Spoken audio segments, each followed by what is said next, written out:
a good day to die. Or maybe it isn't a good day to die. Depends. It's always a good day to die. What are you talking about? I mean, not if you're in this movie. Oh, yes, exactly. Ooh, I'm glad you told me that. God knows what kind of sins you'll get. Oh, my God. Welcome, everybody, to another movie review where we talk about Flatliners 2017 Not edition. to be confused with the original. Yes. And obviously this is a remake, and I heard kind of questionable things. Some people say it's not a remake, some say it's a sequel. I mean, you can't really tell based on this movie. well, I guess let me ask you, what are your thoughts on the first Flatliners that came out in the early 90s? Well, I think you had a really good cast for that one. Oh, You had man. Julia Roberts. Kiefer Sutherland, Yes. Oliver Platt, Kevin Bacon. Kevin Bacon as well, yeah. One of the Baldwin brothers. I forget which one it was. Yeah, it's one of Baldwin brothers. I don't know which one. You just had just an amazing cast in the original. Oh, yeah, it was awesome. In this new one, you have Diego Luna, you have Nino Dobrev, Ellen Page. Forget the other two actors. And you get a cameo. You don't know if it's the same character, depending on if this is a reboot or a remake. Yeah, where do you want to start with Flatliners, sir? Well, here's the general. This is basically for the original and the remake. Okay. Or remake/reboot, whatever you want to call it. Sure. Basically, you have 5 medical students who, the main one, Ellen Page's character, who decides to do a medical experiment to see if there's anything beyond death. And she kind of, I won't say she manipulates, but she kind of twists the truth of what she's doing until they find out what she's about to start this this test. And they're thinking, this is crazy. You're literally telling us to kill you so you can record data to see what goes on with your brain when you're passing on. Yes, and basically she enlists a few of them, and sort of their experiments happen, and then they sort of you get visions and start seeing things, and things sort of get or spin out of control from there, I should say. At first it's all hunky, they're basically remembering skills or seeing stuff that they couldn't remember before, but now it's just clear as day. Well, yeah, the plot is pretty similar to the first movie. I don't think much has changed there. For me, I will say for the acting, I thought the acting was pretty decent, I thought. I thought it was going to be kind of subpar, because, there's a reboot, and some of these actors, I know, some of them are okay, but not great. Well, I don't think there's any major standouts in the movie, but I thought Ellen Page did an okay job. I thought actually out of everybody, I thought the best person who did a great job out of all of them, I thought was Diego Luna. I absolutely agree. I was just about to say that. I thought he did an awesome job. Usually I'm not the hugest fan of Diego Luna, but I gotta tell you, in this one, I think he really pulled it off. I think he did too. And he was like what you considered the moral compass or center for these guys. Yes, he definitely was. And I do also have to say that basically I think that all the actors, other than those two, definitely did a good job as well. And I didn't think anyone was ever slacking or anything. I don't think so. No, I thought some of out of all the characters whose sin was coming back, I think, I can understand it's still sin to her and all that stuff. I think, I forget what her name was, the girl that embarrassed the other one, I forget her name. Oh, yes. You mean, the character's name? Yeah. Sophia. So, the Sophia character, out of all the other characters' sin, that hers was, I won't diminish it by saying it was the weakest, but I think it was the least out of all of them. Least minor sin compared to the others. Yeah, absolutely. For me, let's sort of get into it a little bit of what you thought about the idea of, because look, this starts off as an experiment. and suddenly it spins out into, oh, because she's learning so much stuff and she can play the piano and she can do all this stuff, an advantage, then I want to do it too. And so it becomes from an experiment to technically to almost like having a rush or something like that. I guess it's like a game to them. It's just like, oh, well, I'm gonna do it next. I want to experience it. I want to, I wanna just, They don't think of, oh, there's not going to be any consequences for doing this.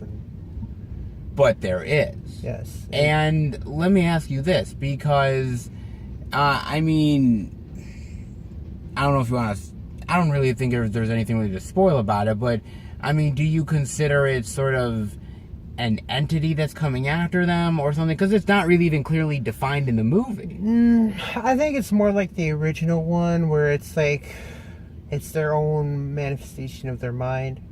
Okay. It's their darkest fear come to life, and they think it's real.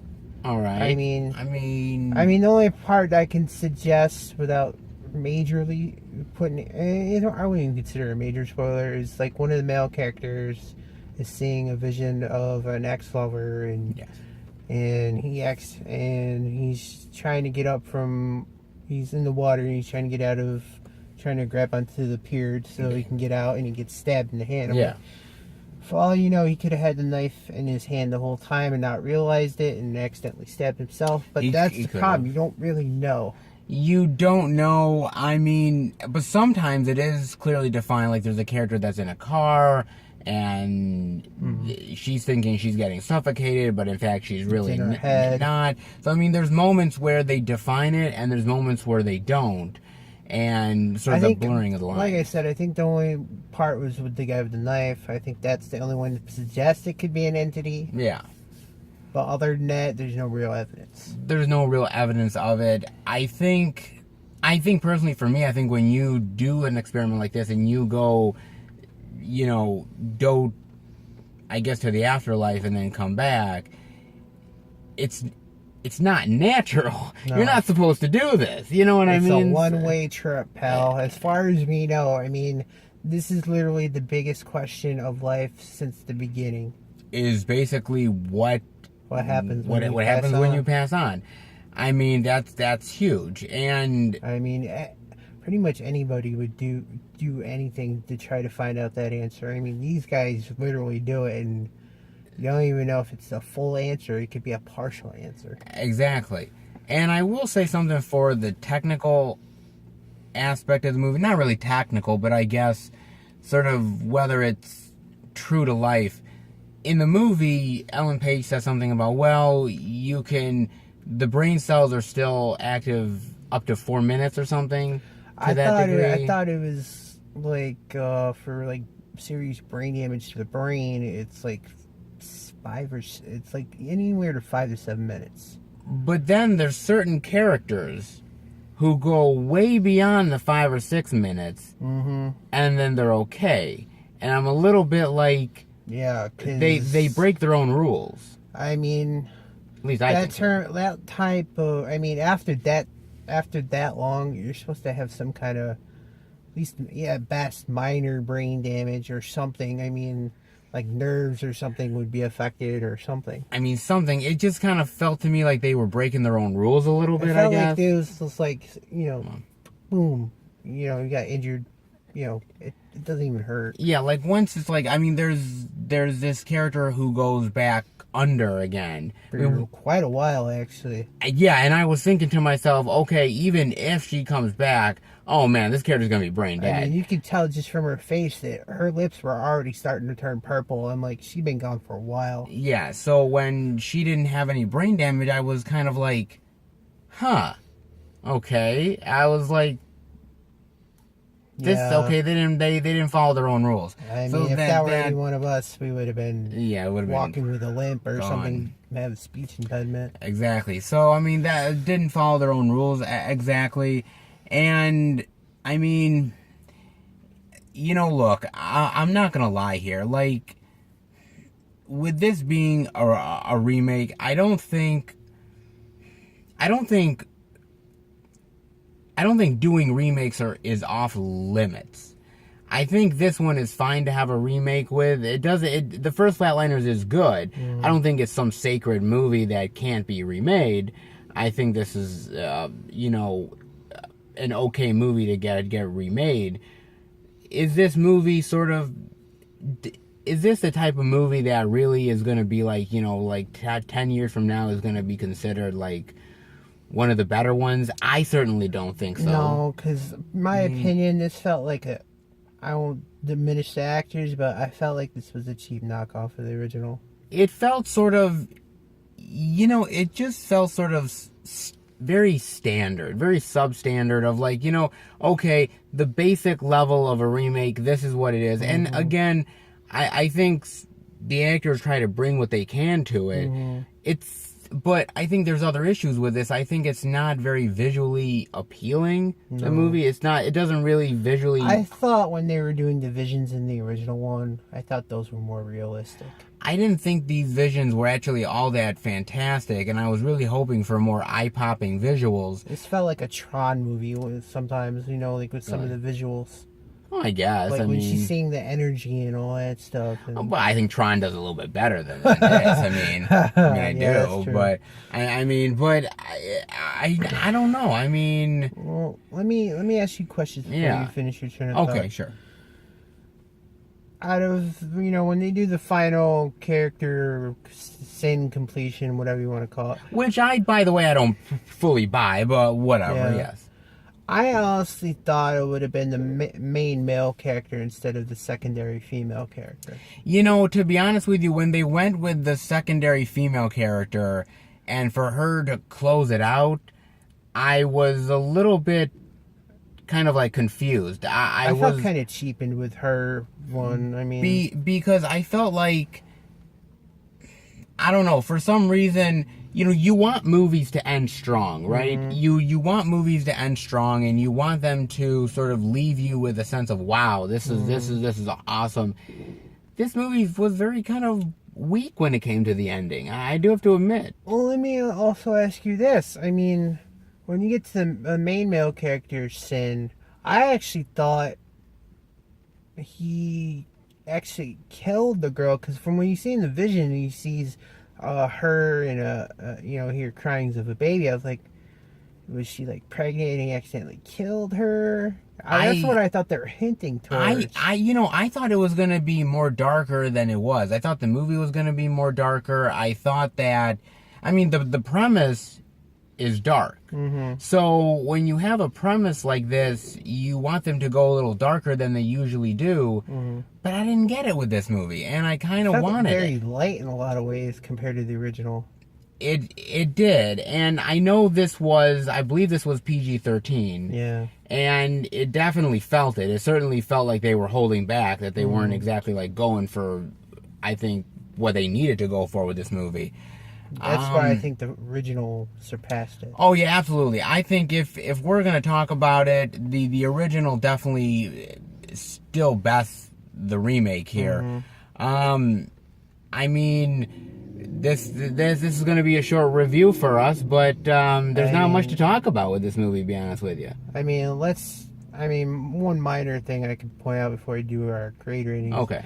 Well, the character we do see from the original, unless this is a reboot, it felt kind of weird seeing him after all this time, and they actually made him look a lot older than he needed to appear to be. Spoiler, Kiefer Sutherland is in this movie, and he plays one of the resident doctors. And was that his original name too? Barry? No, there's sort of a rumor going around right now that basically Kiefer Sutherland is supposed to be playing the same character that he did in the original Flatliners. And the idea that he changed his name and he's sort of changed his identity, all that jazz, and that it just so happens that he's at being a doctor at a medical facility and kids are doing the same damn thing that they did.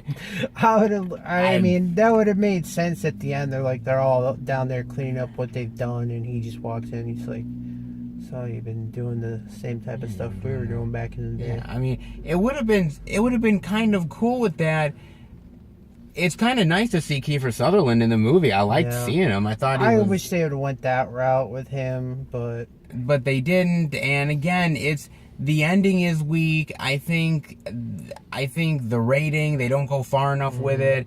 I think it's not really visually appealing. I think the actors do bring their best to the roles, and I think in that way it's sort of the saving grace. Yeah, I think it's just some of their stories were just their downfalls for it. I mean, the plot was weak. I mean, the Ellen Page one I can understand.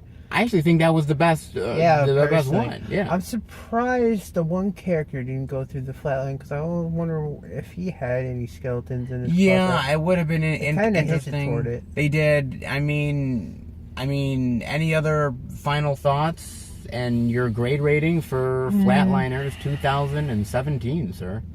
I mean, the only other thing I could say was even when they were doing the visions of them getting terrified again, and I just thought, I mean, they tried to go for those jump scares. I mean, it doesn't work. Not for this film. No, the jump scares don't work. The original one just did so much better. And honestly, I have to say, out of both these movies, I would watch the original 10 times over than this one.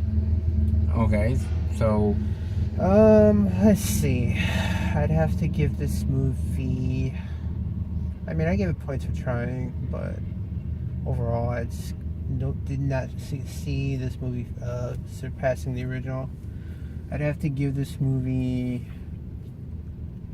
I'll be kind. I have to give this a very low C-, almost merging over to the next grade down. Okay. I mean, for me personally, look, I don't think certain movies are off limits for remakes. I certainly didn't think this movie was off limits, but I was hoping for a hell of a lot more than what we got. Yeah. And I still think the 90s version of Flatliners works far better than this movie does. And I think this movie is just going to be one of those sort of, I think, in like 5 years' time, or even less, I should say, you're gonna see it in the $4.99 bin at Walmart. Or the $2.50 bin. Or the $2.50 bin. You're gonna see it somewhere. I don't think you should see it in the movie theater. I think you should wait until it hits Netflix or Redbox. I mean, something like that. But I mean, for me, like I said, I'm right with you. I'm gonna give it a D+. So we're not too far off. Just a tiny bit. It's just a tiny bit, but for me, it was just very lackluster. It was just very substandard, and I mean, even I was hesitant when you suggested we go see this film. I'm like, it's gonna be kind of hard to top the original. I mean, you were right. Yeah, and you were right. So that'll do it for the movie review. You're actually gonna flatline me tonight, so that's actually. I can only imagine what dark sin comes forth from this. In my mind, there's a lot of dark sins. I don't doubt it. If you like the review, guys, definitely give it a thumbs up, and we will be back next time for another movie review. Don't forget the flatline. Don't forget it, guys.